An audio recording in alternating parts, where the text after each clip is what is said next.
कुछ खबरें दिलचस्प और अजीब दुनिया से। मौजूदा दौर में लोग अपने मोबाइल फोन्स को कॉल करने से ज्यादा मैसेजेस या नित नई एप्लीकेशंस को डाउनलोड करने में दिलचस्पी रखते थे, लेकिन अब ये सवाल पैदा होता है कि क्या कोई शख्स फोन का मुसलसल कई रोज तक तवील तरीन गुफ्तगू कर सकता है। दौर जदीद की इजाद टेलीफोन का इस्तेमाल यकीनन फायदेमंद है, लेकिन इसका मुसलसल इस्तेमाल मजमूई सेहत पर मंफी असरात मुरतब करता है। लेकिन बाज लोग इसकी कोई परवाह नहीं करते। लेकिन एक बात है जो आपको शदीद हैरान कर देगी, ऐसा हमेशा नहीं था। तकरीबन 50 साल से पहले फोन कॉल्स करना ही मामूल हुआ करता था और दोस्तों से घंटों बातें करना एक बेहतरीन मशगला तस्वुर किया जाता था।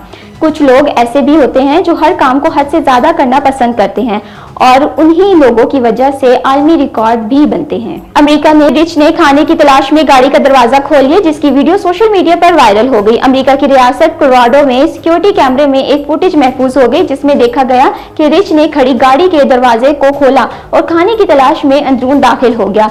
ब्रिटेन के शुमाली मशरिकी जानिब घर के गिराज के बाहर रिकॉर्ड की गई वीडियो में रिच को पार की गई गाड़ तक घूमते देखा जा सकता है। रिच ने फिर पंजे का इस्तेमाल करते हुए गाड़ी का दरवाजा खोला।